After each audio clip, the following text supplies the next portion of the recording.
Great. Thank you, Leslie. Who would want to go next and maybe introduce themselves? I can go next. My name is Joanna Wong. I born and raised in Chinatown. I did not go to PS1. I did not go to the school, but I went to Transfiguration for Chinese school, and I am a small property owner in Chinatown. Great. Thank you. Thanks for being with us. Who else would want to go? I can go next. My name is May. I am a small business owner in town, and There's one. Right.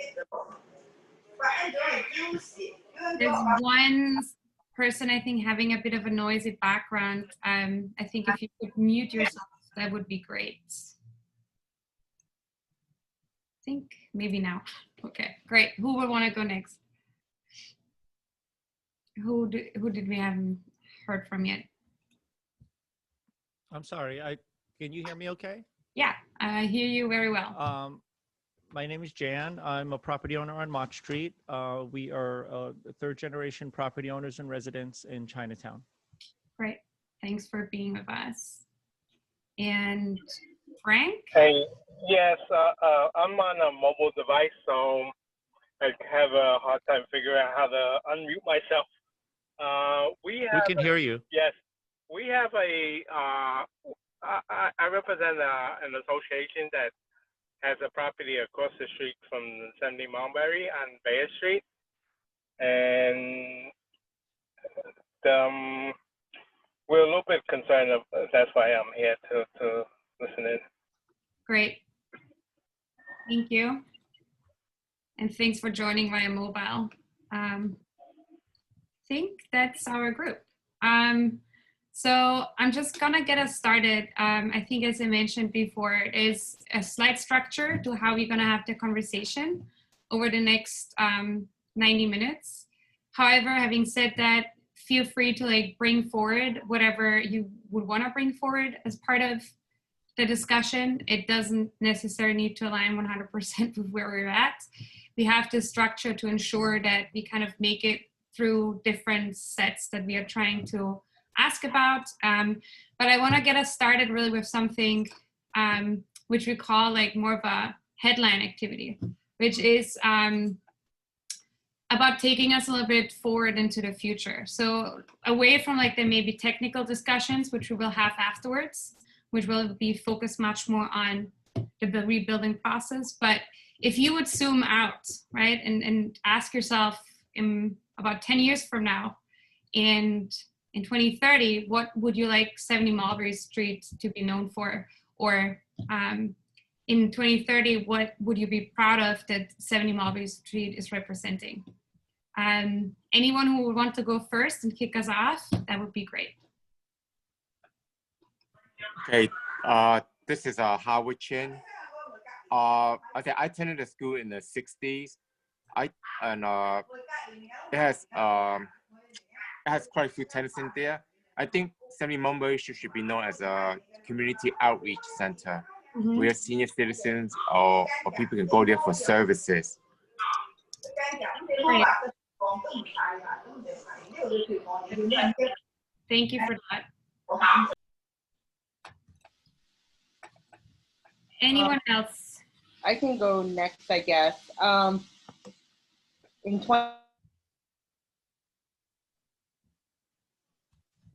to be a center known for something, that attracts people, to Chinatown, while also appreciating the Chinese culture. I agree with Howard. I would like it to provide services to the community, but I would like it to be something more vibrant than just that. I would like it to serve the community, but also attract others, to show kind of what Chinatown has to offer, not just to Chinese people, but to everyone. Great. Thank you. Anyone else who can maybe provide like a vision, thinking a little ahead? Thank you. Yeah, that would be great. I think that 70 Mulberry Street has the opportunity now to provide us with a combination of social services, artistic programming, and room for growth. Hopefully, you know, Chinatown does not stagnate and that it continues to grow both economically and in vitality. And so 70 Mulberry Street, because of its location, should recognize that growth in some way, meaning there should be enough room in there that goes beyond the current 5 tenants, but yet be within the zoning context. Great.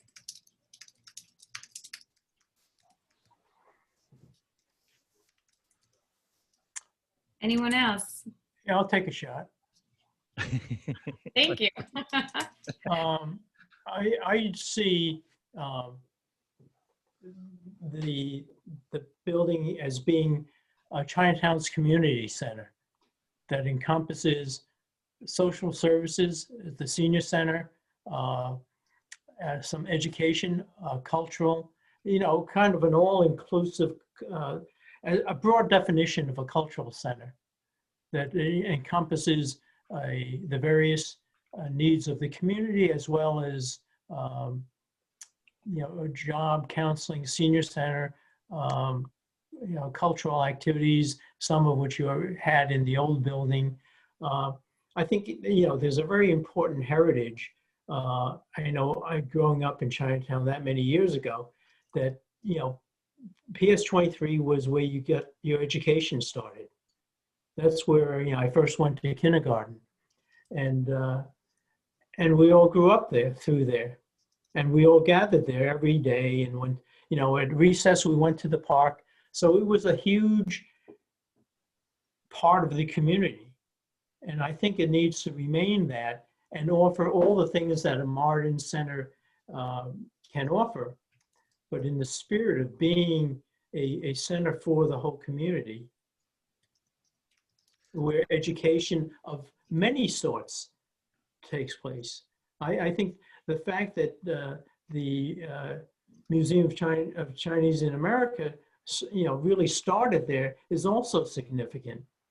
And I think that maybe part of the thing, maybe they have an ongoing exhibit there to keep that tie, even though they have their own facility now.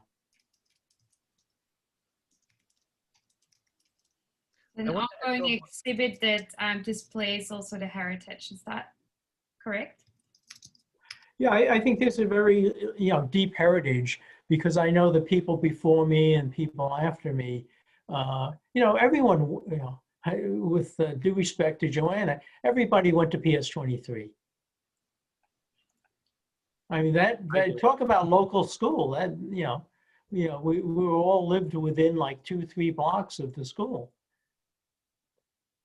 Isabella, is it appropriate to say what you don't want it to be in 2030?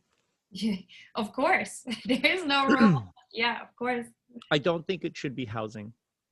I don't believe that we should be spending the time designing a building that that will create housing, because we have an enormous amount of low-income housing that is in the hands of private ownership that really needs help right now. And to spend time on this building to create housing will not improve the extant housing that exists today. And so I think that before we solve that, before we go rush to build a building that's going to be low-income housing, we should take care of the housing that's existing in the community and see how we can foster a greater sustainability for the existing housing first. Okay, that's great. Yeah. Someone else. Next, I want to echo what Jen and Leslie said about having 70 Mulberry as a hub that offers social services, arts and cultural programming, but offers a space for Chinatown to envision and grow for the future. And that could look like in the form of space, having space for other folks to come in and use, you know, a large space to gather, to have meetings, to have exhibitions. I think that there should definitely be space open for free for use by different community organizations. In addition to what Jan said, I think that there should be expansion of having other community tenants in the space as well. And going off of what Leslie said as well, honoring the history of 70 Mulberry is really important in envisioning what it can be in 2030 and beyond, and making sure that there are roots in that history in order for us to look forward, I think is really important, whether that be in the physical structure, the cultural relevancy of the architecture. I think that all of those components are really important, and making sure it feels like it can be part of the heart of Chinatown and feel relevant to what we envision our future to be. Would it be accurate? I just want to make sure that I cover it the right way, like rooted in the past, considerate of the heritage, but looking towards the future. Is that covering it more or less? Yeah, that's good. Okay. Does someone, yeah. I was just saying, Isabella, following along with exactly that phrasing, I think that we should acknowledge the international presence of Chinese in the world, and we should recognize the growth of Chinese cities around the world and try to have this structure reflect some of that modernity. We're talking about 2030, we're talking about 2040, 2050. We can't be locked into a building that's going to only reflect the past. We still have to be architecturally interesting and in context with the rest of the world as well, where Chinese people exist. Mm-hmm. And do you see that mainly reflected like in the architecture of the building? I think as May said so well and so eloquently, it has to be reflected in architecture, but also in programming and purpose. So it goes back to, if it was affordable housing, it's locked into one use and one use only, that will be stagnant and will not allow for growth. I think that the allowing for space to be flexible, to be ever changing, and to be multiple use is a very modern way to use the building. Great. And that's something we will be discussing also in more detail. Maybe it's also good segue, I think, to move us in to this next activity that is building up on like different dimensions for the building, unless someone wants to add a little bit to the vision itself too. I think that, I don't know how to capture it, but I think that's something that May would appreciate. I know growing up, we had a grocery store on Mott and Pell. And the history of it is that it was more than a store because of the diaspora of Chinese to the suburbs and other towns, especially those in the restaurant business. They would be off on Mondays and they would, Sundays, and they would come in, and the store was kind of like a meeting place. And I remember there was this cloth hanging on the wall in our store that had pockets where people would come in once a week and pick up their mail. And that's what, you know, and that's what stood, because that's what existed at the time when people needed a place to be. They came in to do their shopping. They came in to pick up their mail. It was time to reconnect with the community because they were often in other towns working all week. I think that part of that spirit needs to be captured in this facility. Mm-hmm. Was that Manfengwa? Yes. Wow. I remember that from my childhood. Wow. That was your family? Yeah. That My had father, one of the my great, grandfather. that had one of the greatest storefronts in all of Chinatown. It was such a modern storefront. Leslie, do you have any photos from the year? It would be super interesting to see that. Yeah, I think there is one. I don't know offhand. I think it was in a postcard or something. I might even have it. If you have any, it would be really great to see these. Or Yeah, like, my mom used to shop there. yeah, I think it would really be nice to capture that because I think it goes back to your comment of like capturing that kind of spirit. So yeah, I would share an email address maybe at the end that you could send it to for also our purposes of like reviewing all sorts of different kind of materialities. Thank you. Someone else, or is there anything else that we would want to add like to the vision itself before we kind of like go more into like the technical details? Okay. Then I'm just going to move us into the second portion, which is around dimensions. So we have developed, based on like the current understandings and different scenarios, a set of dimensions that we want to go over. And I think most of you are probably familiar with these dimensions, or you have heard about them, and they are referring to some of the different scenarios that are currently on the table. So with the first one, you can see we have put it up as a scale, where you have on the left end like the full preservation, and you have on the right end full demolition. So these are the extremes, right? Most people stand somewhere in the middle. And we want to understand a little bit more where in the middle, right? And what does it come with? If you say you would see yourself on a scale from 1 to 5, closer to full preservation or closer to full demolition, what does this entail? And why does it matter to you, right? Is there anyone that maybe would like to start particularly like focused on like the issue of preservation and full demolition? Okay, Howard Chin here.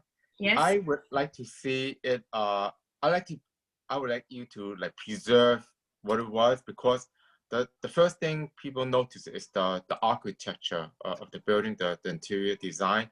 That's what makes it unique.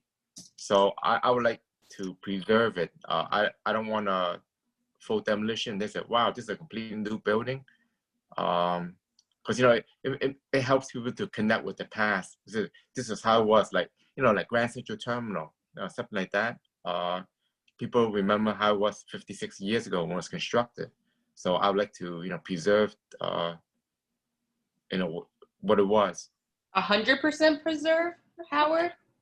No, well, you have to add the modern, you know, firefighting, you know, modern conveniences, you know, upgrade electrical, plumbing, and all that. But I would like to keep the old looks.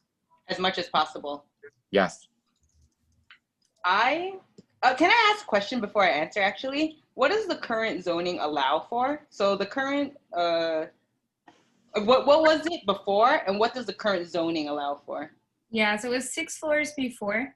And like if we would say full preservation, it would go back to full, like to 6 floors. So there would be no adding, I think, but I will have to get back to you on that, and like in terms of like when you would need to rezone, but I think it's around like 9 floors.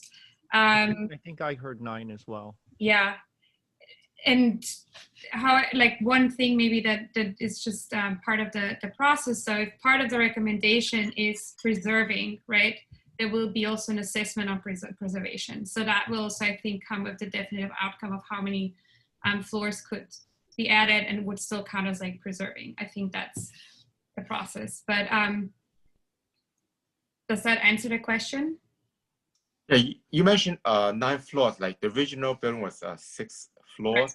So like, and I think the top 3 was but you know, there's nothing left of the top 3 floors. Only the bottom 2 remains. So if anything, maybe like 4 or 5 floors, the original design, and then the 6, 7, 8, 9 would be a new design to, maybe classrooms or maybe auditorium. I don't know, something where people can gather, without affecting each other with COVID-19. Social spacing. But then let me you are close to full preservation, but open to adding a floor Right. too. Well, if it could be 9 floors or 9 stories, right? Used to be 6 floors. So right. that, Yeah, used to be 6 floors, but if the plan is to make it 9 floors, then don't you have to add modern conveniences like elevators? Because I think buildings built after a certain date have to have an elevator if it's more than 6 stories tall. I can elaborate on what I know, Howard. Now that more than 50% of the building has been gutted and demolished, 100% of the interior must comply to the new building standards, which means all of the elevator shafts and columns and everything all has to be accommodated for 100%. There's nothing really on the interior left, and so you're basically looking at 4 shell walls that are extant, and it only is 1 story. They've taken down 5, 4, and 3, and 2. So what's left is just the stairwell tower and the first floor. So if they were to build up, it would start from the second floor up to number 6, and what we're discussing now is from 6 to 9 is a question mark, but whether or not we would have to get a zoning variance to go from 6 to 9. Right. I see. Okay. The 50% mark of the demolition was the mark of which the city is obligated to retain some of it if possible, but they're way beyond 50% of the gross square footage that's already been demolished. So every single thing in the interior has to be replaced. Okay, understood. So we restored the outside to what it was before, but a whole new inside, basically. I think that is the question, right? Like there's proposals on the table that kind of Sorry about that. Could you say it and go back to 6 floors. Then there's proposals out there that are up to 20 floors, which definitely would require a EULA process, and it would require also rezoning. So, and I think we're here to really hear what are your perspectives, what are you open to, right? Like where do you stand on that scale?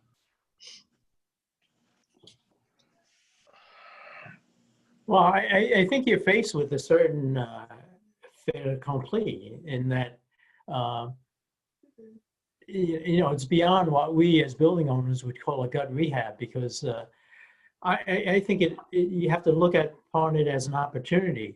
I would be, as Howard said, I would lean toward full preservation, but obviously that's not possible. Although I would qualify that to say, I would like to see full preservation of the exterior and the spirit of the exterior if you go higher.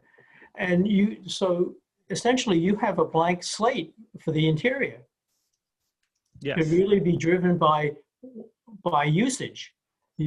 What do you want the building to be, and that kind of, and what do you want to do in the building? That kind of defines how you're going to fill it. If you need performance space, well, here's your blank space. If you need a kitchen for the senior program, you build it. Obviously, there's a lot of concerns. At this point, you have to be fully compliant, as Jan said, with regard to all the zoning laws, ADA requirements and everything. Correct. And that's a good thing. As much as I like how solid the old original school buildings are, now that you're not restricted by that, you can look upon this as an opportunity. You can have whatever facilities you want, but I would say, hey, I want it to look a certain way from the outside, but once you get in there, the gloves are off. And would you say that are you seeing, are you in favor of like adding floors, or is it really about like maintaining those 6 floors? I would say that's driven by what the needs are. You know, I think that if we have a full vision of what this can be, then I would say, hey, go for the 3 floors, because you can never have too much space. Mhm. Correct. You know, hey, I may not need it for 20 years, but come 20 years, if I need 3 more stories, I'm not going to get it. Correct. I agree. Then maybe let me just like move to that, because I think maybe we can go back to some of the technicalities a little bit later, but you are aware of like what has been offered so far, right? Like in terms of like programming and the services, we have like put up some photos here, and I think in the introduction I shared a little bit of like what the tenants did so far.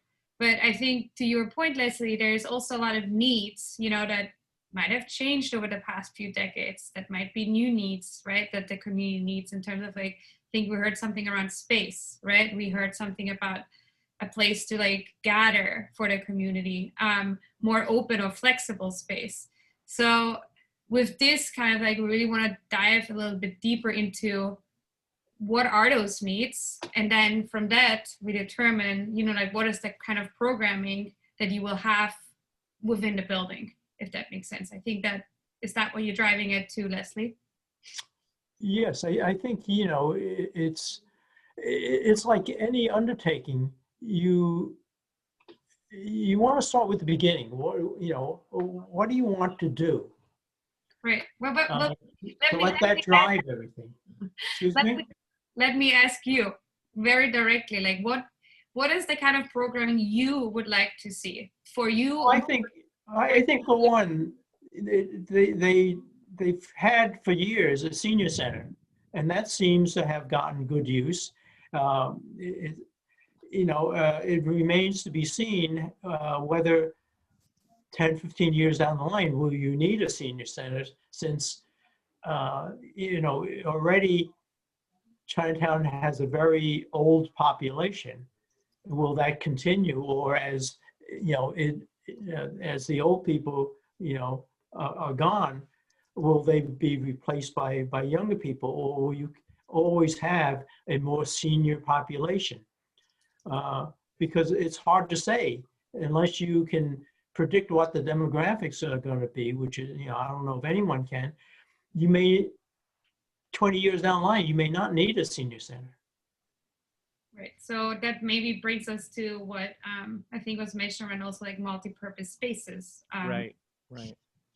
You want to? I think Leslie is speaking to something about flexibility, multi-purpose rooms, multi-purpose floors. I think that this is a modern concept, that we should have open floor plans that can be flexible depending on usage. That includes infrastructure that can also be flexible in terms of heating and plumbing, and having a modern modular way of considering infrastructure. I think all of that leans toward the future.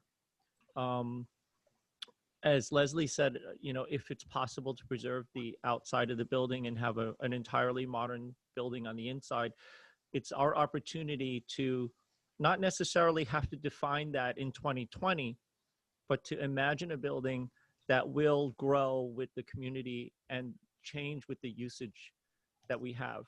One of the things that was difficult, I know, for Chen and Dancers is that they were a dance company, but they didn't have enough room because those were classrooms. And because of the function and the way that the building was built, there were structural walls that just had to exist. There wasn't a way to blow out walls and just have, hundreds of square feet of empty space. It's just not possible. In a modern building, that is possible. And so that's just one example of the flexibility that I think spaces could become. And then when they're not being used as theaters, they could become classrooms again. And so there's plenty of worldwide examples of architecture that is flexible in this way. Yeah, I think that Jan hit upon it, because I used to work in a Fortune 500 headquarters that was built probably in the 50s, 60s. And they could make those walls come and go as they please. You know, you need a conference room. Hey, they could throw up a conference room where there were offices. You need open space, the walls come down. So, you know, there's certain special purpose rooms, like, you know, a kitchen is a kitchen, and, you know, and that's hard to make it from something else and to convert it. But pretty much everything else is just space. And there's no reason why with modern design, in most modern office buildings, you can't configure that any way you want, in any size you want, you know, given the restrictions of the footprint and things like, you know, an elevator shaft. But that's, you know, hey, that's why we have architects. Right. Right. And do you see what I'm hearing here too is kind of the opportunity that is currently like presenting itself in terms of the interiors to really rethink that and to have a new concept of like open space, flexible rooms? Yeah, I think, you know, what kind of open spaces do you need? Well, I think, you know, do you need performance spaces? Do you need smaller studio spaces? You know, can those be accommodated within the design? Because there are a lot of these, oh gee, I don't know, maybe Jan can help, but there's a lot of clubs like in Chinatown, and these are the guys that put on the various parades. You know, they participate in the various parades with the line dances and everything. And, you know, they're probably tucked away in basements now. You know, would it make sense? Maybe they get space there. Mm-hmm. To One me. of my Lion Dance Club used to be in 70 Mulberry Street. We were one of the first tenants in there. Which one was Chinatown that? Community Young Lions. The Chinatown Community Young Lions, we were one of the first tenants in the building when it became a nonprofit building.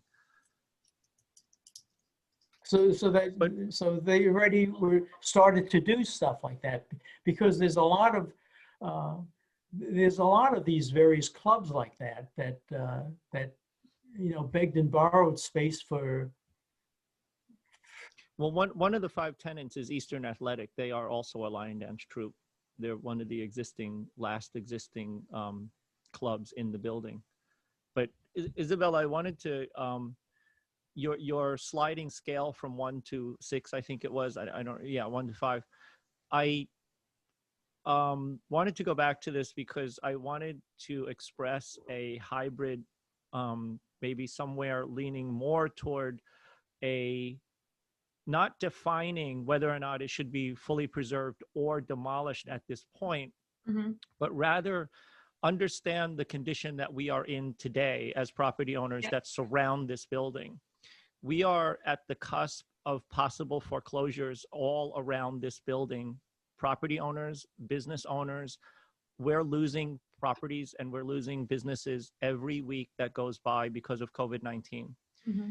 And my motivating factor to be on these calls is to reinforce the importance that whatever happens to this building, it has to be done expeditiously, efficiently, and with room for expansion that is within the context of the rest of the buildings around it. So if someone proposes keeping the facade and the structure of the remaining building intact while we build something bigger on top of it, versus demolishing the entire building to the ground and building up, for me, what is concerning is the time frame that it takes to determine those 2 scenarios. I don't know if I'm making myself clear. If we drag our feet and talk about preservation, but that takes 3 more years to understand what's involved in that, we don't have that time. And I'm here to tell you, we cannot have that space be dragged into a long, drawn-out process for the sake of nostalgia and for the sake of what's left. If there's a faster way to get to the building's eventual end, we need to examine that seriously. So my fear is that this is a blighted site that is dragged into an eternity similar to the Freedom Tower that took years and years and years to design because people just never got to the design phase. Mm-hmm. And in that lost opportunity, was money, jobs, growth, and a lot of the downtown economy suffered because of that. So we as property owners and business owners have lived through decision-making that goes on for years, and we don't want that situation to occur here. Yeah, I want to build off of what Jen was saying. I think the time frame is really the deciding factor for me, because I know that the urgency of having that space for community groups is, for me personally, more important than the, preserving the outside. So because true. Chinatown is not going to be the community that it is without the people and without the services and the organizations. So true.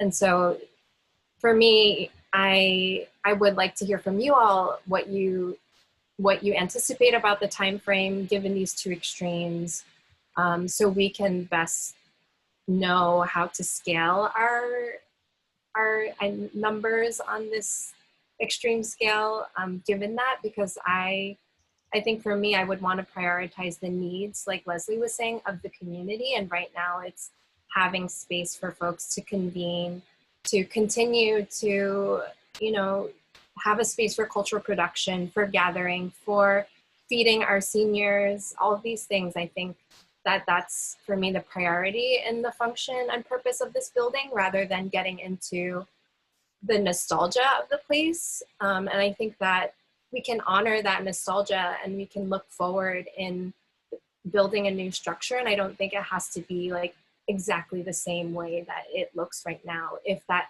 costs a lot of money, if that takes a lot of time, like, we have to prioritize the people and the needs that are as urgent as Jan was saying with COVID-19 and the incredible impacts that it's having on our community.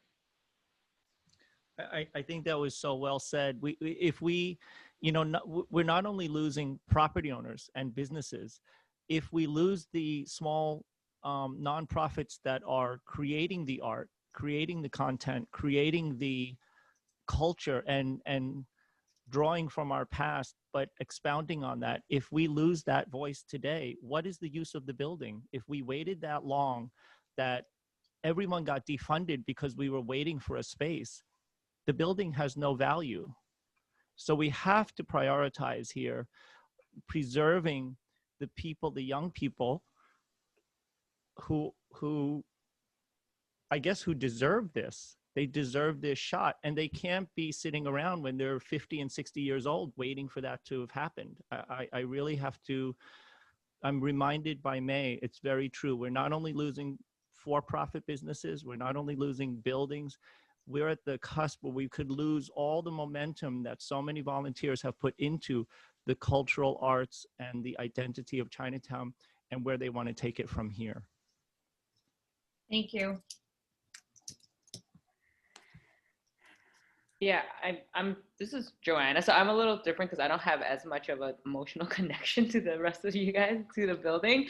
But I think this is a great opportunity that we have here. It's unfortunate what happened, but I think for me, my top priority is making sure that it is built in a way that brings the most utility to the community, and not just like the people who are using the building per se, but also the broader community around it. And which is why earlier I talked about it being, maybe somewhat of an attraction or something that attracts people to come here, because I think, Chinatown, I don't really know what Chinatown is known for right now. I would love to think about maximizing the utility, and the funding is there, the space is there, and we would be losing a great deal if we were just stuck on keeping it exactly the same. So I'm probably less on the full preservation side and more on the other end, but I do think it's important to have, show honor and respect to the past in whatever form that may be, So, Leslie talked about keeping the exterior exactly the same. I'm maybe not that extreme, but definitely keeping some aspects of the building where you can recognize that it's supposed to be acknowledgement of the past, but while also, you know, we need to evolve with everyone else. So making sure that we're also looking towards the future. Thanks for that.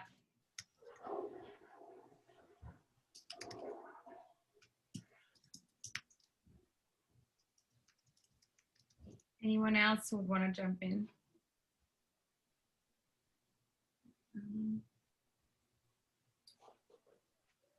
Otherwise, I'm gonna go and ask a little bit more, maybe around the, I think we have touched on it, but I want to make sure that I didn't miss anything about like the use of the space, right? Like, I think so far I've heard that pretty much all of you are open really to like opening up the space to more organizations and more groups rather than like maintaining it or having it, that building for like the current tenants, right? Is that true? Current tenants, but plus more. Exactly, yeah. Yeah. And we also have touched a little bit on like, you know, like moving it towards more flexible and open spaces. Is there anything you would like to add, right, in terms of that? Yes. Where is that? I remember the old school. There was a lunchroom. The lunch was on the first floor where you accommodate hundreds of students eating lunch. Right. What I like envision is like a large open hall, so to speak. Like well, in the army, it's called a drill deck. You can fit 250 soldiers right there in formation. So what is that? Making it divided into like lecture hall number 1 or lecture hall number 2. And you put chairs there because of social distancing. You know, you can't be dense packed.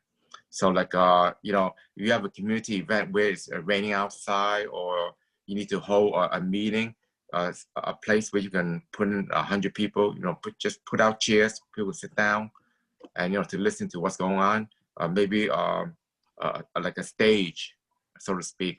Because I'm not aware of any building in Chinatown other than 62 March Street that has an auditorium that can fit, you know, 200-300 people. So like you can divide into like lecture hall, hall number 1 and hall number 2, where they divide it down the middle. And necessarily you can take down that wall, then you have one large open space. So any kind of community activity or event you plan, you can accommodate the people there. That's for the first floor. Second floor, third floor, fourth floor, you know, maybe, you know, gets progressively smaller in terms of size, you know, like a dance studio or office space, or maybe a classroom, you know, multi-purpose. Great. So that's something, yeah, go on. I think because the building might be taller than the surrounding buildings, I think it makes sense to have an atrium and a very well lit roofed space. Whether or not the roof is enclosed, you know, we could talk about that. But I think that, you know, Chinatown and particularly residents really don't have that. We're not like Soho. We're not like, you know, FiDi where you can go to beautifully lit spaces. And I think that because this building will rise above a lot of the other buildings, we should have an extension that is very light filled. I would even propose to have the middle of the building sort of a donut shape so that you have a light well that goes down to all the floors, including the basement.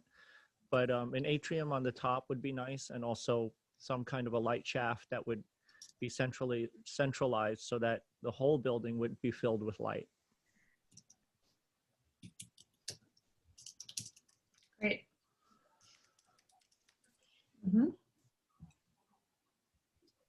So any other like particular comments on like adaptive reuse or like new space planning that feel important? Not, I'm again these are things we have already touched on, but making sure, you know, that if there's anything that feels very important, I think that's something maybe also to unpack a little bit more, because it relates to, I think, the length of the process and the duration of the process. So we have on the right here kind of like if you really extend the building by many, many floors, There's a lot of other processes that would be kicking in, so such as like the Euler process and also the rezoning, which could potentially delay the process. So that's definitely something I think to be aware of. The more you, like if you really start building a 20-floor building, versus staying at the current height, and then there seems to be like a sort of middle ground. Any particularly strong feelings that haven't been covered yet that I should be taking on? Well, I think that, you know, staying within the 9-story envelope for me makes sense. You know, something that would remain larger than the buildings around it so that we could maximize the interior space and the gross square footage while not being out of context. And I think in the 9 to 10 range for me is what makes sense to me. I don't know how my colleagues feel about this, but contextually for me, I think that would be my upper limit. I think 20 is ludicrous. Yes, 20 is too high. I think it should be 10 or less, because you have to look at the surrounding buildings in the area, right? I don't know of any building that's above, what, 6 or 7 stories? The Citibank building by me, Howard. Oh, yes. Okay, right. On Too Much Street. Yeah, it's a big building. You know, I don't want to look like a modern skyscraper. That's what I don't want. So I think it should be definitely less than 10 stories. So that kind of maybe goes also into what I'm hearing the discussion around, like maintaining some of the heritage as well, right? Like for it to be kind of like reflective of that as well, which maybe like a 20-story building might not do the same. Okay. Something else. Yes. I think the size of the building, the same things that Jen and Howard really hit upon is that, you know, something that's compatible with the neighborhood. A 20-story tower, it just wouldn't, you know, fit. It would be an eyesore. It would have all the things that people complain about when you slap a tower in the area. Already, you know, you would block out all the sunlight, what little sunlight's available. And you know, on the basis of pretty much nothing, I would say, yeah, Jan's probably right around 10 or lower. But again, well, let's talk, you know, let's figure out what the uses are and let that start driving the size of the thing rather than the other way around. Right. Part of figuring out those uses are these sessions, right? So you can tell us, you know, what is the need, right? Why, or like what should be covered as part of this building, right? So you can see that this as being part of like the assessment of like what the uses are, because I think no one else understands it better than people who actually live in the area, right? And again, I keep on coming back or hearing like there is a need for like really community space or space for gathering, right? That's something that really has stood out to me so far. But I also like want to encourage you like maybe to think about, you know, is there current groups that are maybe currently not being served at all, right? Or like, do you need more tech training, right? Or is there more skill development that is required in the future? Or is it arts and crafts spaces? Is it maker spaces? These sort of things. So what are people looking for, right? And what are they not getting at the moment within the community? Speaking as somebody who's worked in the social service providing world, I volunteer on the board of one of the social service providers in the city.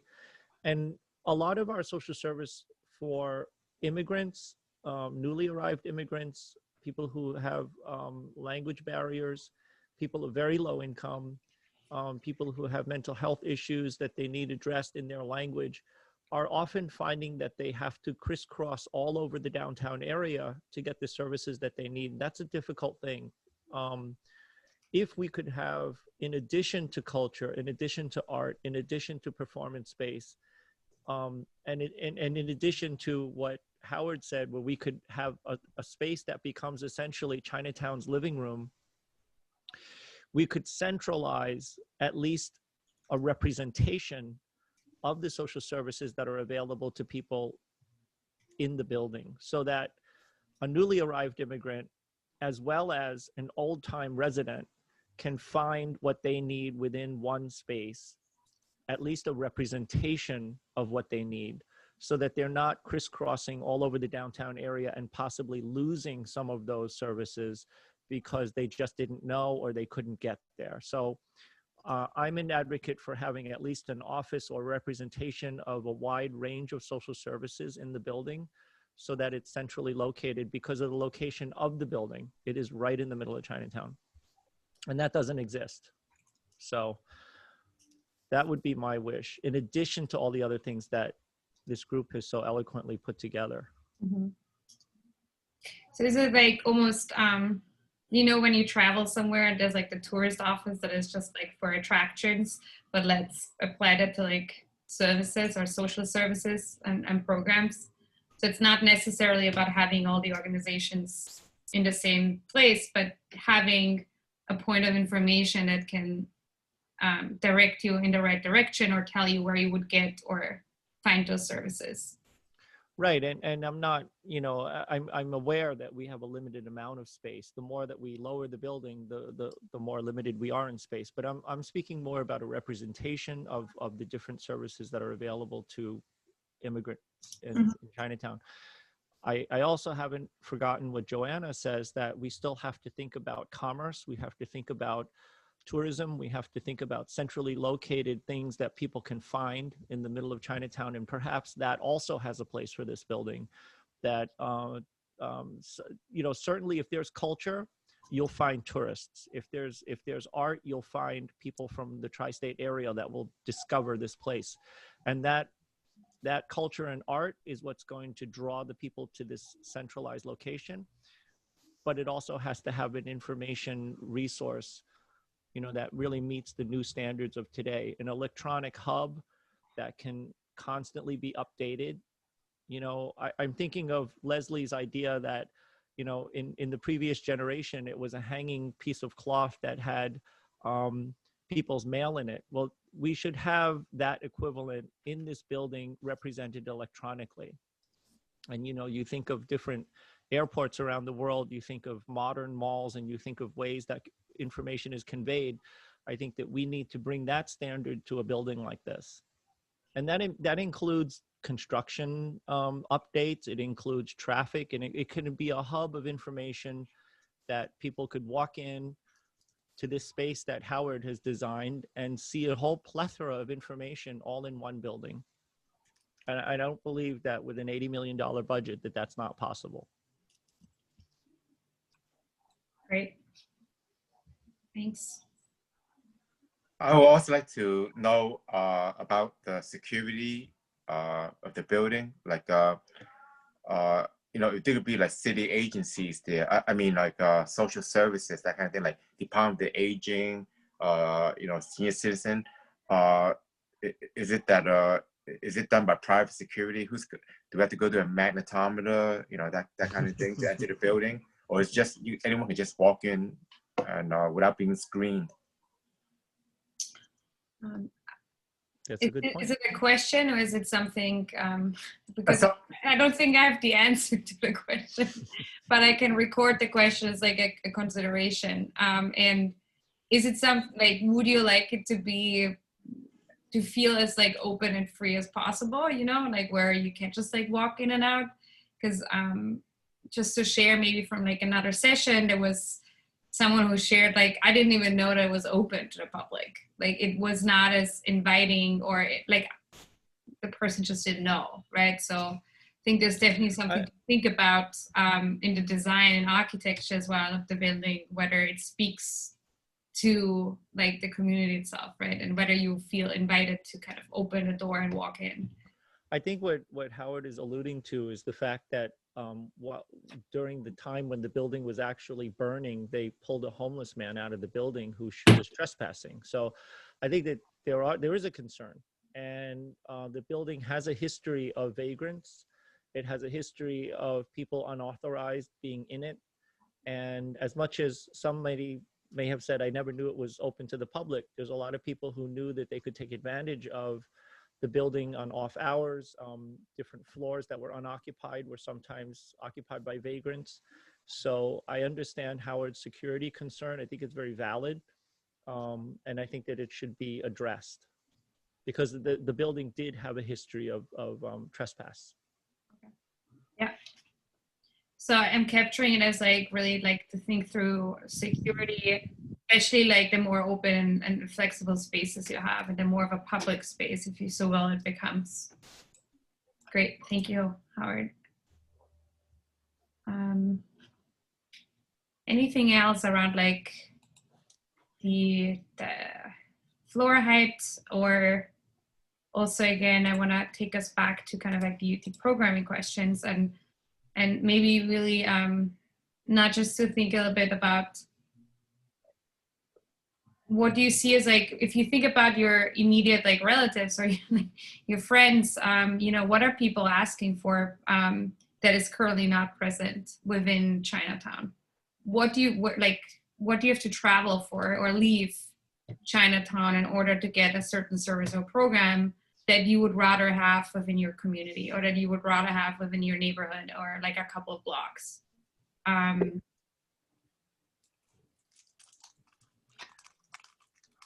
I'll just come out and say it. I think that the location of this building will function much better as a museum for Chinatown than the location where it is now outside of Chinatown.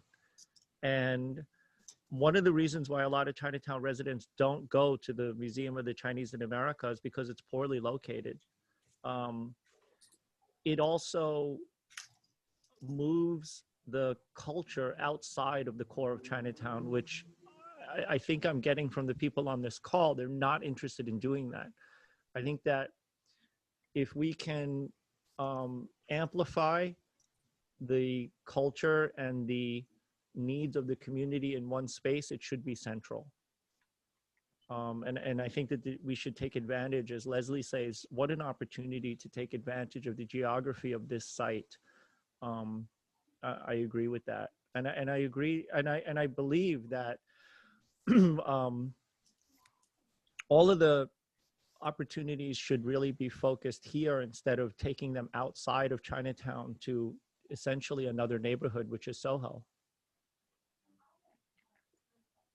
I think that's a fundamental reason for having this, is to be a center. Otherwise, you know, why have it? The whole idea is to have a centralized, convenient place where all these things, and we still need to define what these things are available. All these attractions are available at a convenient location. You know, a convenient, clean, inviting, safe location. You know, one of the things we didn't mention is probably, I don't know, would you call it schooling or tutoring? Yeah, I was just going to mention that, Leslie. Of, that's a great idea. Of the culture was, it's a joke that we used to have. You know, it's really identifies the where education is within Chinese culture. That we joke that immigrant grandmothers couldn't speak English, but they understood certain English words like Harvard, Yale, MIT. And you know, I don't know if any of us growing up, were you ever taught that you weren't going to college? And so that's a long way of saying that let's make sure that the future generations, be they immigrants or just, you know, people who live there, have the opportunities to enhance their education. If tutoring is what's necessary, fine. If technical resources like computers and high-speed internet is needed, let's make sure we have things like that. And that's how you serve the community, not only short-term, but long-term. I agree. I mean, I do Big Brothers Big Sisters, so that kind of hit spot with me, Leslie. I would love to see something similar to that. I don't know how many children there are in the area, though. Maybe you know better, Jan. But I know it's growing. It's okay. So it's going up. I know also my sister. She has 2 young daughters. They go to like a Chinese immersion daycare in Chinatown, not too far from 70 Mulberry. And I was just talking to her yesterday. I was like, "Oh, I'm gonna send my kids to this, to this Chinese immersion daycare also." And she said, like, "Well, you better sign up now." Like, I'm not even pregnant, But she was saying, like, "You better sign up now because it's like impossible to get in." So, based off of that comment, it seems like there is a great need for like a Chinese. It's like a Chinese immersion school, so everything is taught in Chinese. I think that would be a good fit for that building. There seems to be a need. It sticks with like the Chinese culture. It would bring young families into the neighborhood, bring young kids to the neighborhood. So I think that is like a suggestion that I'm putting out. Who doesn't need, daycare? Right. Yeah, correct. And you can't find it in New York. In terms of flexibility of space, I wanted to throw something out there that we're finding across the United States, a lack of hand skills, and people were so anxious to get into computers at one time. They were very anxious to get into business school at one time. And what happened across the United States is programming in schools did away with vocational training, like woodworking, like electricians, and like mechanics. In a real sense, Chinatown's industry is really left to just food. We used to have a garment industry. We used to have a number of other blue collar industries, but we have left with us the remnants of the food industry. And I think that we should talk about having vocational training in the food industry that will continue our culture from a culinary standpoint, but also ensure jobs for the future of people who aren't making it into college or have no interest in going to college. We have to have alternatives for those people too. And if we have flexible space, if we have a building that's new, we should be able to provide that type of vocational training that will ensure employment, I guess, on all levels for even people who are not interested in going to college or can't. So I would like to see included in the flexibility some idea that can allow for vocational training of some sort. Murray Bertram used to be secretarial training. Brooklyn Tech used to have hands-on engineering, but also all kinds of training. So I think that we need to move back to that. There's going to be a pendulum swinging back to handcraft and working with your hands. And I include the food business as a handcraft as well. So why not have that extension of culture, not just in an artistic sense, but also in a vocational training sense as well? Right. Yeah, I wanted to add that I agree with what everyone's saying about having this building as a cultural anchor. I think that's really important, and something that a lot of young people are really hungry for is learning from older generations. Yes. And having, this space be really ripe for that intergenerational learning, whether that be through storytelling, through sharing space, through, like Jan was saying, having a rooftop, maybe having a community garden, because that's lacking in our community right now. Also building off of the craft and tradition piece, I think it would be really amazing to have like a maker space to continue to have older generations teach younger folks how to continue handcrafts, how to continue traditions that really make up the cultural fabric of our community. And that I think speaks to a lot of the points that we've been bringing up about our future, about having continuity between generations and our culture. I really think that 70 Mulberry has so much potential for sustaining Chinatown, and keeping the thriving, vibing energy in the neighborhood. And all of these spaces that we're talking about, I think, can contribute to that. So this is really exciting, and it's nice to be in a space that we can, vision together for something positive. I agree. Jan was talking about vocational training. I was thinking more about like some kind of tutoring or like high school GED. Like for example, you know, when I graduated college, I tutored high school GED, and that all the students in my class, they were all 25 years of age or older. For some reason, they couldn't finish their high school education. They dropped out, whatever. Now later on in life, when they're 40, 45, they said, shucks, I wish I, you know, finished high school. So like either like offer some kind of high school GED equivalency or some kind of teaching the English language. So for those that, you know, just arrived in the United States, they need to learn English. So maybe have an English tutoring class or something like that. I know Chinatown Manpower does that. One of the tenants in the building, that's one of their specialties in placement is they do have language classes. So that's something I think that one of the tenants, Chinatown Manpower, I think is not going anywhere, but I think that they do have that now, Howard. But it could be expanded. Okay. I mean, they could, instead of just teaching 100 kids at a time, maybe they could do 300 kids or adults. Mm-hmm. It's a great point. I'm thinking more along the service line, because this would be like a community outreach center. We should find out what the needs are of the Chinatown community. You know, do they need food? Do they need clothing? Or, you know, what do most people need in Chinatown?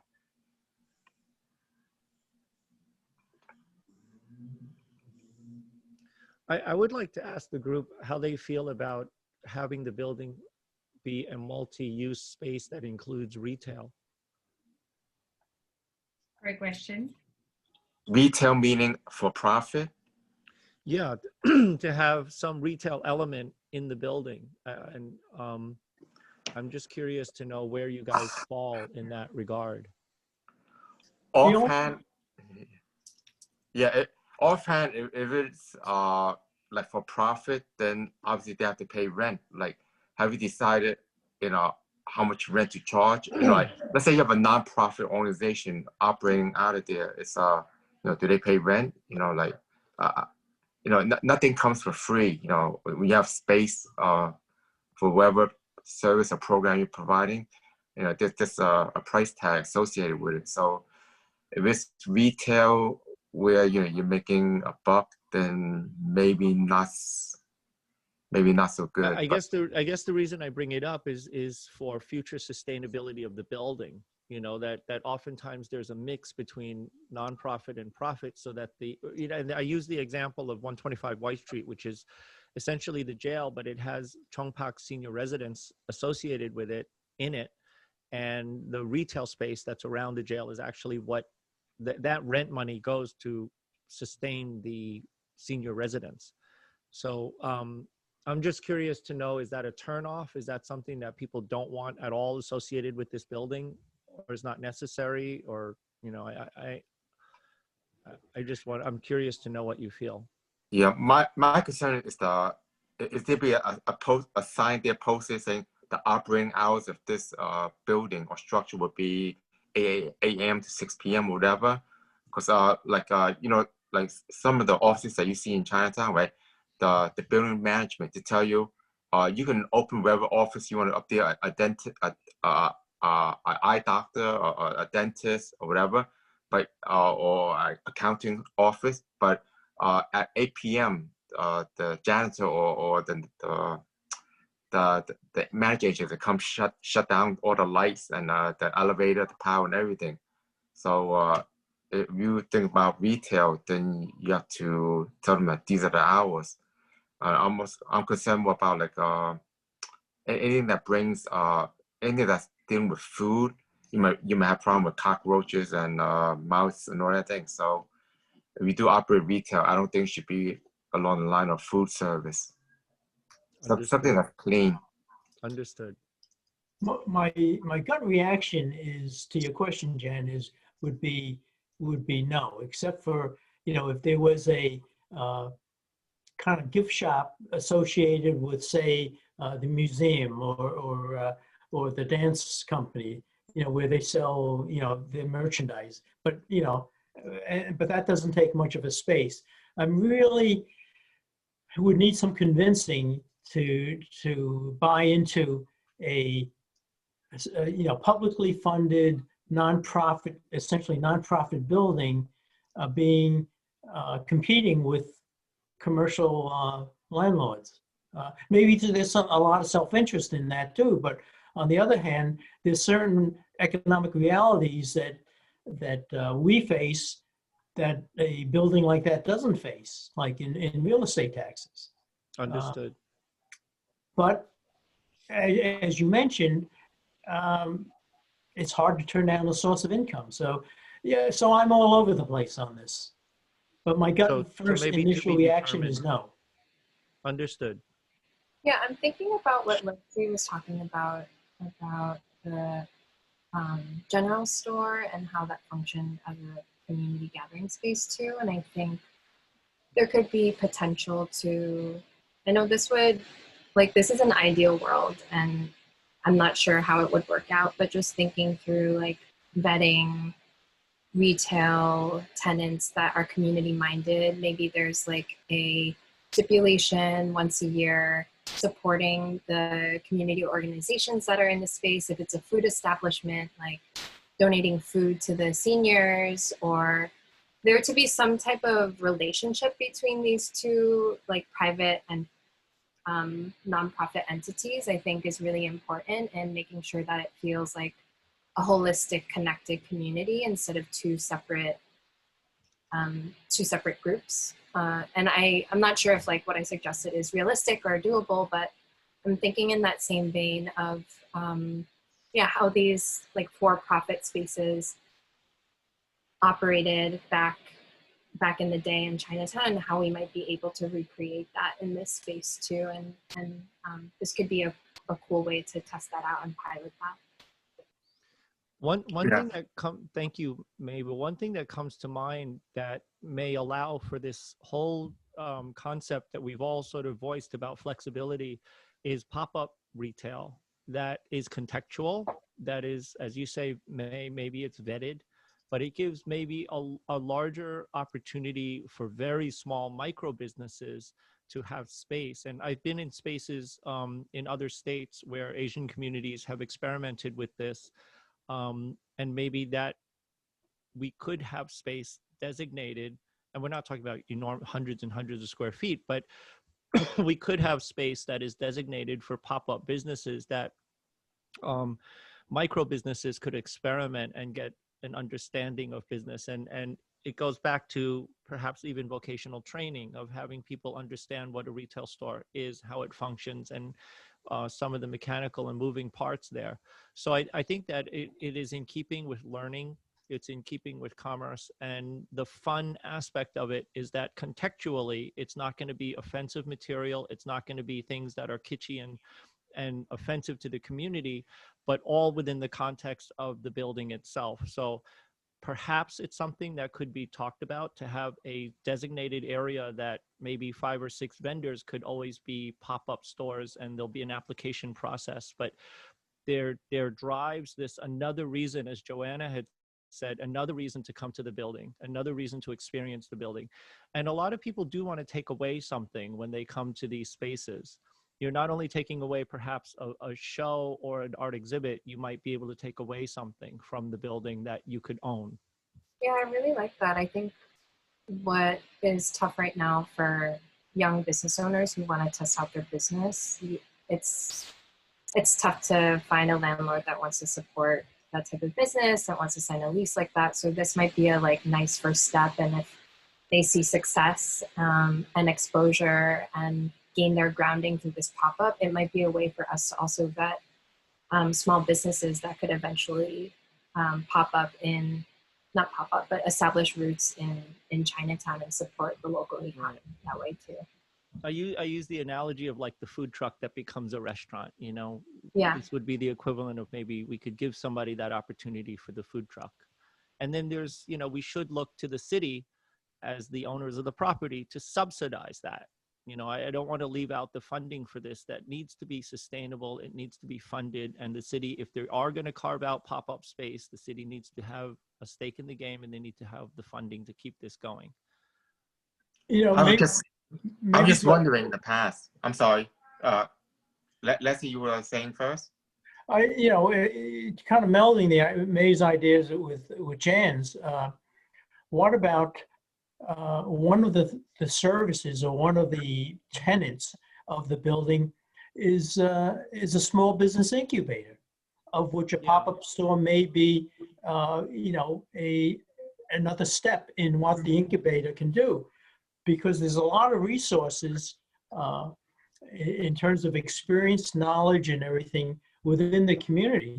Yeah. And one thing with immigrants, you know, from our forefathers, they're very entrepreneurial, but they may not know the way how things are done in terms of, you know, accounting, or you know, navigating city agencies, or even how to manage a business, but they're good at some skill or some knowledge or anything.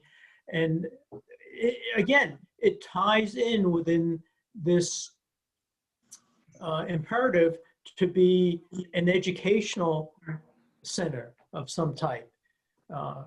You know, but the idea of a business incubator, it may be just a broader vision of these things that you two have talked about.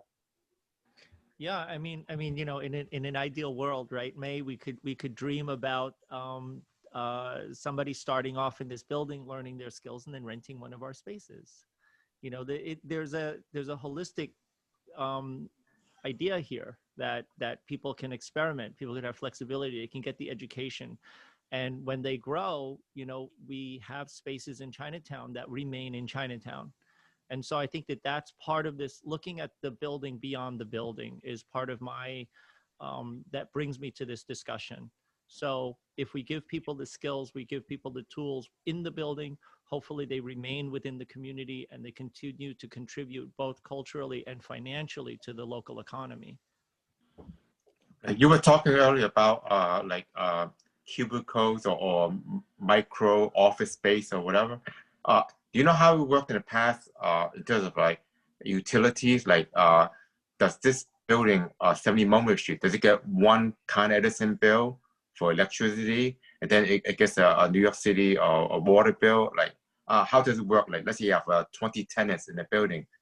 You know, what are the ranges in terms of paying for the fair share of how much electricity they use or how much water, that kind of thing?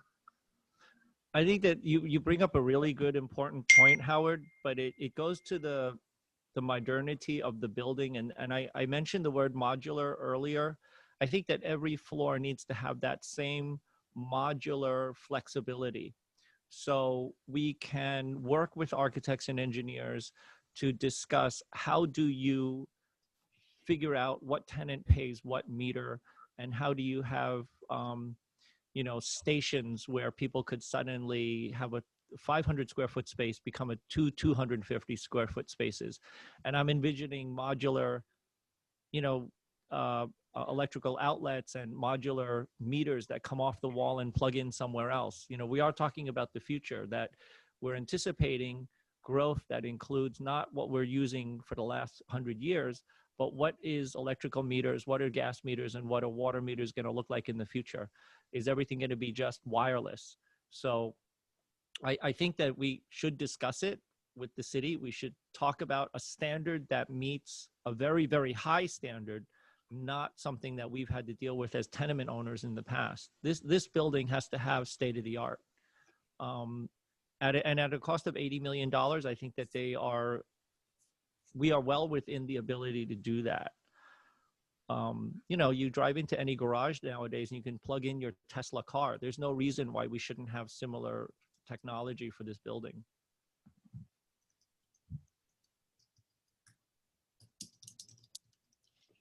Yeah, I think you definitely like in, you know, to put it in kind of everyday terms.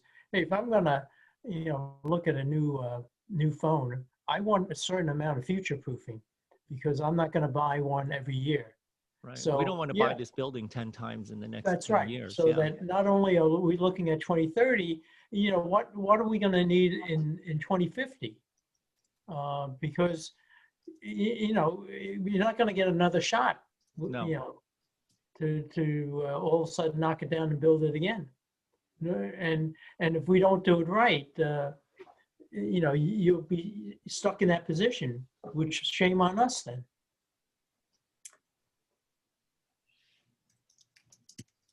I think just, you know, everything is just different now. When you build a building, it has to be the model of flexibility and efficiency in terms of, you know, you get as close to a LEED's certification as you can, so to keep your expenses and being as green as you can. You know, it's. I would add, Leslie, that this community deserves nothing less. There is no limit to what we should be asking for in terms of a technological and modern building. We should be pushing the envelope with this building and not settling for something that is anything less than the absolute best worldwide standard. There is absolutely no reason why this community that has given so much shouldn't have that. I think that also goes toward, you know, when we talk about usage, that we totally throw out any current playbook and just throw out everything. Let's get every idea that we can think of and make up stuff and see if it stands in a test of some type. Because if we stick with just some, you know, what we've known in the past in terms of programming and usage, then, you know, it's not the building that's going to be obsolete. Our usage is going to be obsolete. And I think that that's what the tenants are experiencing now, Leslie. I think you bring up a point that is raised by the tenants themselves. And which brings me to another point that I know you started the presentation, Isabella, with what is functioning now and the slides that you were showing about what the tenants are doing now. Mm-hmm. I think that that's a jumping off point, but we can't rely on the fact that Chen and Dancers is going to go on 50 years. We can't rely on the fact that, you know, the extant programming offered by the 5 tenants is going to be there. We as Leslie says, we have to think much larger, beyond our lifetimes, and certainly beyond the lifetimes of those organizations that are there today. Some of them were not healthy before COVID. I'm going to be brutally honest here. Some of the programming and some of the tenants in there were not robust. They were not functioning to the best of their ability for whatever reason. And so we can't necessarily design a building around people that were not financially stable to begin with. So I just caution that we put too much emphasis on the existing tenants' functionality.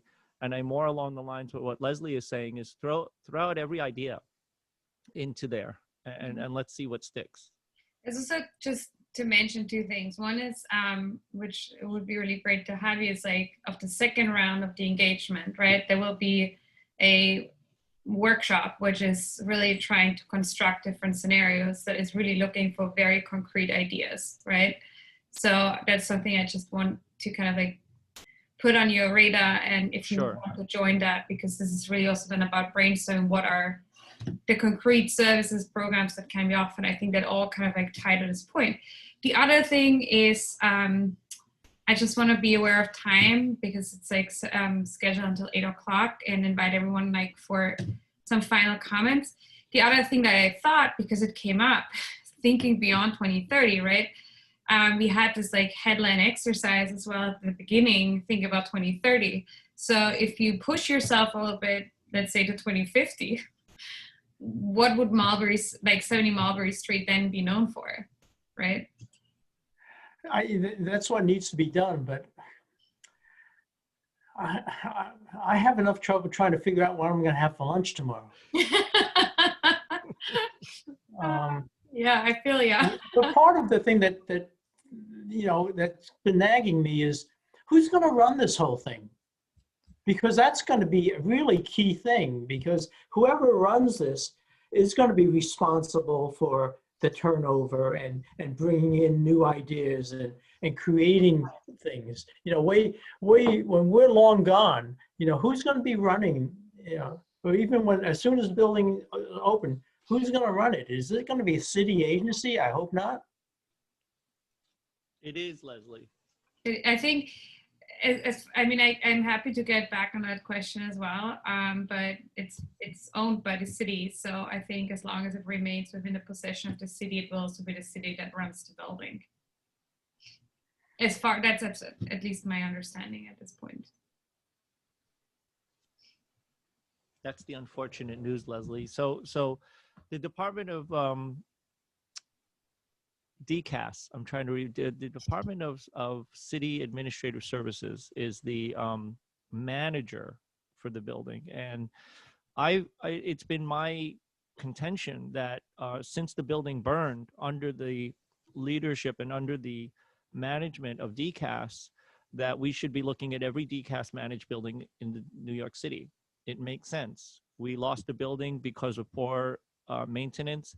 And I have a serious issue about whether or not other people's lives are in danger under the city's management of other buildings. So it is a very important point to bring up.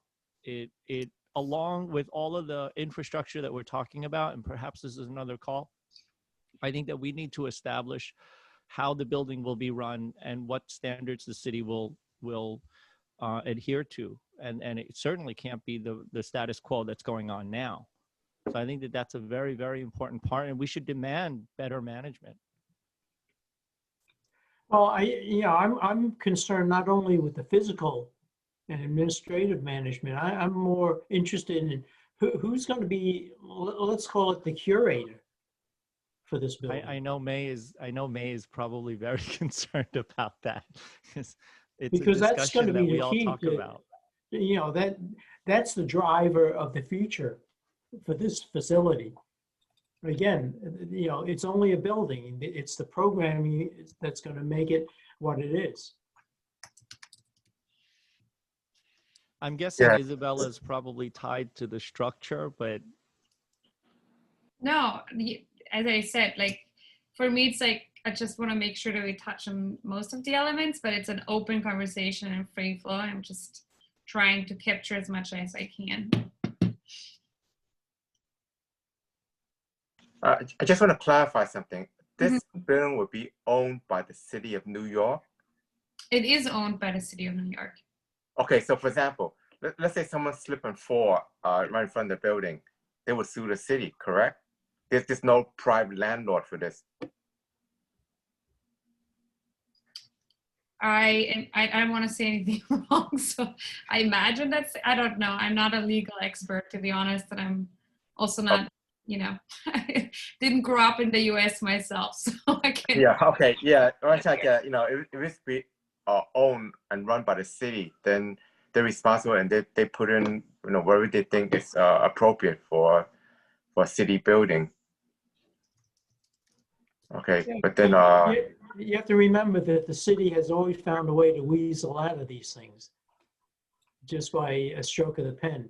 Just like they used to be responsible for sidewalk slips and falls, then with a stroke of the pen, they made it a landlord's responsibility. Even though you don't own the sidewalks. Correct. But just I want to know, like, who's could be the managing agent for this building? Like, are they gonna put a person in charge? Like, who's gonna be the mayor of this building? Do we have to go to a committee? Like, we have to go down to one municipal building and duke it out with someone or say how we want this building to be run? My guess, Howard, unfortunately, is there's going to be a ton of Chinatown politics that is going to infiltrate the management of this building, and I think that it has to be overcome. I think that is something that has to be overcome. That's just the reality. These are the same people who want the building to be 20 stories high. So there's going to be a lot of people who want to be chief. And if we establish that before the building's built, I think it's all the better. But the stark and unfortunate reality is that there's going to be a lot of people who are going to want to manage this building.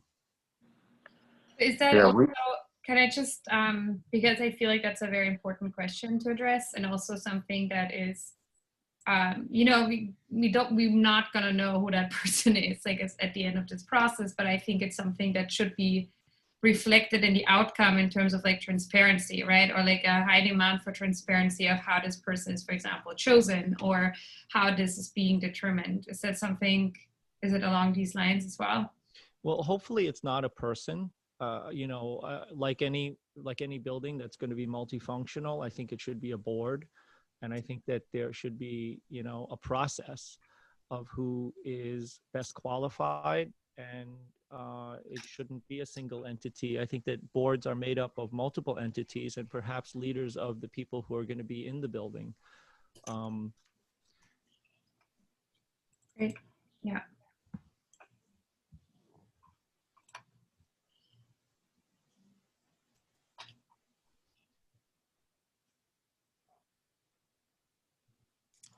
Anything else?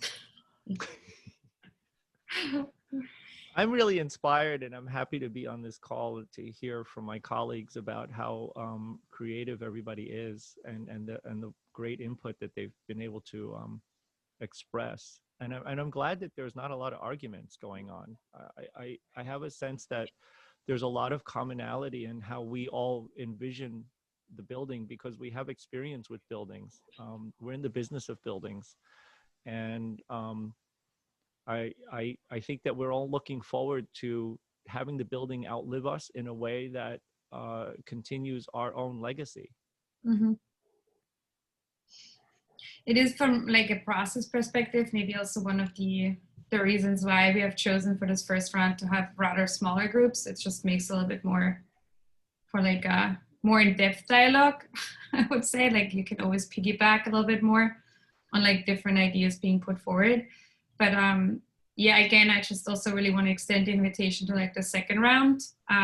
Also, anyone who hasn't participated in the first round can participate in the second round. There's no sort of previous knowledge required that we needed to attend. And there's two different formats, right? And that's also, I think, to accommodate for some people just, you know, want to get their word out, have 2 minutes and have their say, and that's kind of it. And then the other, so that's the town hall meeting. The other format is a bit more about who wants to get into the nitty gritty of this building. And it's a interactive workshop. So, and it's really about constructing some of those scenarios in a very concrete manner. So I just wanted to kind of like remind you. So is it town hall first and then the breakouts after? The town hall, there are 2 separate days. The town hall is really like a 3-hour open floor. And that will be on, I think it's the second week of November. So the town hall is on Monday and the workshop is on Tuesday. And also maybe just full transparency in terms of like process. It's like one of the reasons why a lot of things happen very quickly is like we have a pretty tight timeline on our hands also to get everyone in. So the report, you know, has a timeline of 90 days to turn everything around at the end. So that's just to share as well. And then, you know, thank you for taking the copious notes, but the actual notes and the recording of this, how do we have access to that? Or is that only at the end when everything is done? That's a good question. So everything is being recorded. That's one thing to know. At the moment, we are using that mostly to bring everything together and to listen, to transcribe, and like the note taking and that portion of it. I think it will all be made publicly available because it is all public meetings. There is no, you know, reason I think not to make it public. I think we haven't fully aligned on a platform yet, like where it will be uploaded. So, but it's definitely something I can also follow up on if if you let me know. The reason I ask is that before the town hall, if we could share this with the people who couldn't make it to discuss, I think it would be very useful. You know, we're all taking notes, but that's only limited. If you can take it back to your leadership, that if it was possible for us to have a recording of it and your notes that you have made on your slides, it'd be that much more helpful to bring this to the successive meetings. Yeah, I can definitely. I have a memory like a goldfish. Like when I turn this computer off, I'm not going to remember anything that we said. So it just helps. It just helps the whole process if it's possible. It has come up before, and we have already discussed this question. So I will follow up with you and let you know what's the outcome of where the videos will be uploaded. Thank you. Okay.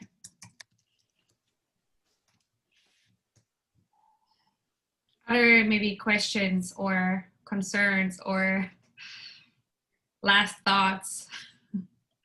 It's been really great. Just I felt very inspired. I kind of just like typed away and tried to capture as much. But I'm always amazed kind of by the, you know, how quickly you can build up these ideas also and how they feed off each other. And so I think I just want to thank you also for your time of like being here and like.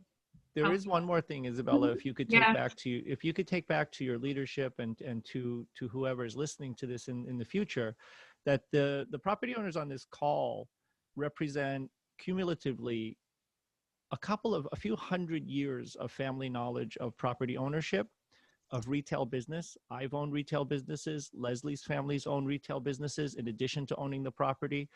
So we have a deep well of knowledge that we brought obviously to this to the table tonight. We represent hundreds of millions of dollars in taxes that we contribute to Chinatown directly. At last count, Chinatown property owners, tenement owners bring in $300 million to the city's coffers, just our neighborhood alone. Although there's very few people on this call, you could say, well, there's only 7 or 8 people who are property owners. Be reminded that we are essentially CEOs of our companies. We run buildings that are in the values of many millions of dollars, and we are responsible for the lives of not only our businesses and those families' lives, but the lives of residents in Chinatown. And so when we make decisions with that in context, I just want everyone to understand that these are not things that we talk about frivolously and with any casualness. This is something that we take very seriously, and I would hope that whoever reads these comments and understands the context of what this group has brought to the table understands the history that we also bring, but also the responsibility that we bring whenever we make a recommendation. Thank you. Yeah, I agree. Thank you.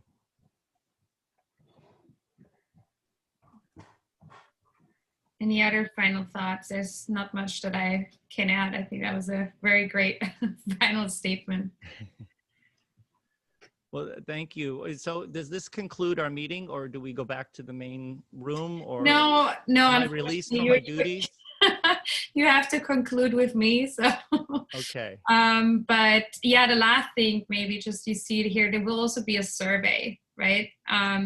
The survey is also really to extend the data collection and confirm of what we hear through these meetings.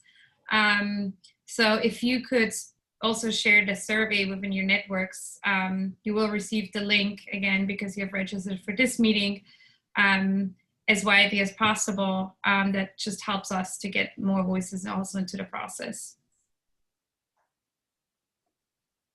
Okay. Thank you.